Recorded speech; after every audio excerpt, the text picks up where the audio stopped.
A Engenharia e Obra é uma ONG da qual são associadas várias instituições a nível nacional, uma das quais é o ISECT, e daí que a Engenharia e Obra seja sediada aqui nas nossas instalações. Portanto, por esse motivo, todos a honra de sermos anfitriões desta primeira conferência.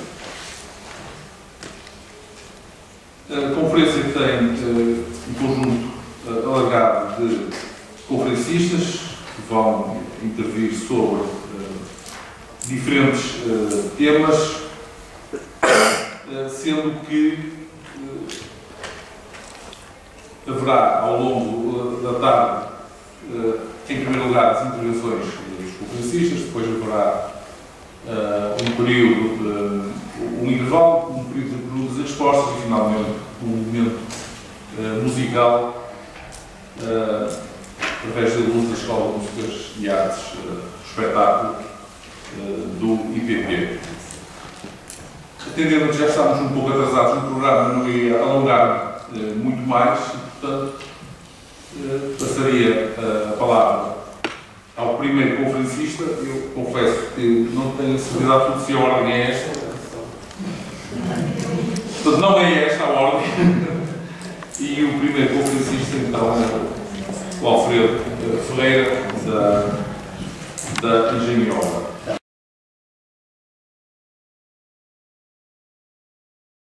Afirma-se que uma organização da sociedade civil, na discussão de trabalhar com organizações dos setores públicos ou privados e entidades do terceiro setor também, no sentido de promover a integração social, com nos países de língua portuguesa.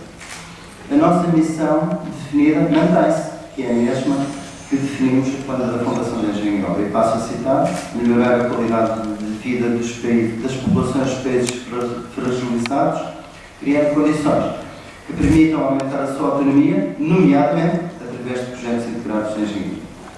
Trabalhamos para que a Engenharia e Obra seja uma marca, ou seja, um sinal que facilite a identificação dos nossos bens ou serviços para que seja possível diferenciá-los devidamente e de uma forma clara. Por isso, deixo o apelo, ou se quiserem o desafio, a que se juntem a nós, pessoas individuais ou coletivas, neste empreendimento. Todas e todos serão muito bem-vindos. Muito obrigado.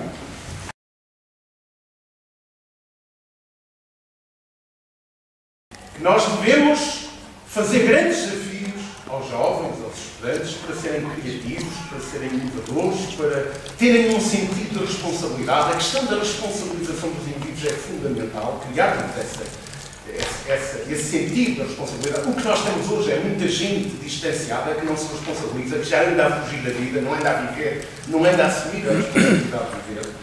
E, portanto, é preciso criar isso, e isso há dimensões que estão incorporadas também no conceito tradicional do empreendedorismo, mas basta ir ler os pais da coisa, o Schumpeter, e a gente vê que o empreendedorismo tem duas bases fundamentais: a importância das políticas ativas de emprego, ou seja, num momento em que não há condições para ter as pessoas a produzir à luz daquilo que são os parâmetros da produção que estão definidos em pleno, arranjar atividades que, tendo em conta o que se vai, o que se perspectiva e que se pode realizar daqui a pouco tempo, essas atividades de formação, de qualificação, de atividades educativas pelo trabalho, etc., possam vir a dar resultados.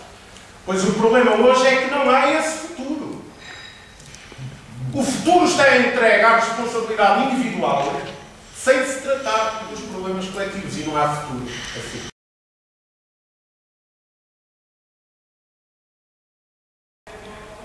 A mim preocupa a formação da pessoa, porque a formação da pessoa é formação cívica, e a formação cívica é cooperação, é desenvolvimento, é olhar no outro.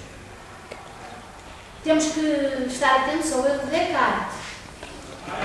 E o erro de Descartes foi termos pensado durante tanto tempo, como na altura iluminista, que chegávamos lá só pela razão. A razão despida de sentido. Um cientista português, António Damasio, que toda a gente sabe, reescreveu O erro de Descartes, dizendo que o substancialismo, a diferença entre alma e corpo, que é falsa. Que nós pensamos com as emoções. E que quando reagimos emocionalmente, pensamos. E que a emoção acelera o pensamento, daí a importância daquilo que toda a gente fala longe, inteligência emocional. Não há inteligência sem emoção, e não há emoção que não tenha o pensamento. Essas fronteiras dicotómicas, como todas as fronteiras dicotómicas, são perfeitamente absurdas. Por isso eu julgo que também vamos ter que cuidar de uma coisa importante no ambiente, no clima, na sala de aula, na transmissão de conhecimento. Essa coisa importante é o coração. A Vitória Campos, que é uma filósofa que eu gosto, dizia que não importa ensinar os direitos humanos, importa incrustá-los emotivamente no coração dos homens.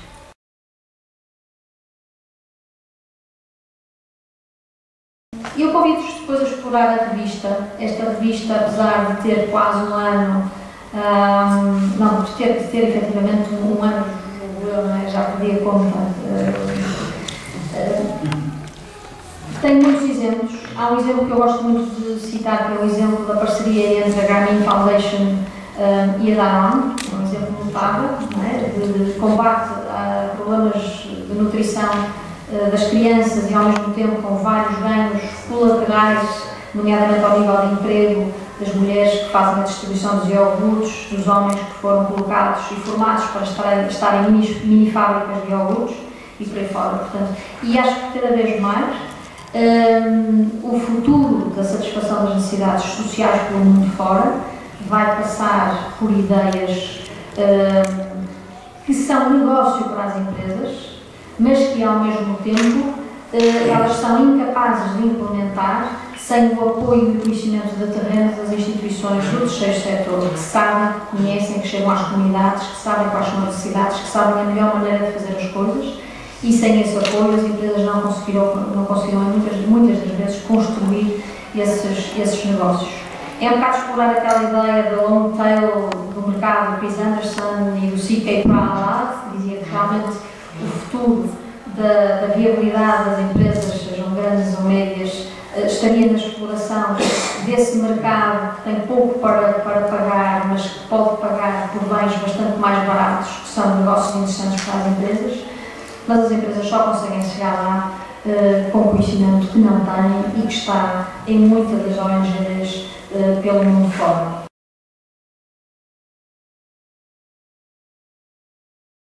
Já não basta a nobreza de atitude, a missão e a visão da ONG já não é um produto vendável e não é mesmo. E não é porque as pessoas estão saturadas de solicitações, estão saturadas do mesmo discurso, da mesma imagem, de querem novidade, querem de facto inovação. E se calhar a inovação está precisamente em as ONGs, não perdendo a sua identidade, conseguirem vender-se, entre grandes aspas, como de facto alguém que traz, não dividendos financeiros, mas dividendos sociais que são um ganho para todos nós. E o capital de investimento nisto está lá, as ONGs têm o capital de investimento para isto. Têm experiência, como muitas outras não têm, lá fora, de desenvolvimento comunitário, projetos de excelência, que são um benchmark por este mundo fora, de desenvolvimento muito bem sucedido de determinado tipo de comunidades rurais, de comunidades pescatórias, por aí fora. Modelos que podiam ser aplicados aqui. Podem, inclusivamente em parceria com o tipo de organizações, preparar os impactos sociais e evitar impactos sociais ou ambientais negativos de determinado tipo de investimentos, sejam eles públicos ou privados. Ter capacidade de penetração como muitas entidades públicas e privadas não têm junto das comunidades locais, junto das populações. Enfim, tem uma vastíssima experiência na tal economia de partilha, na tal ajuda mútua e, portanto, podem de facto contribuir para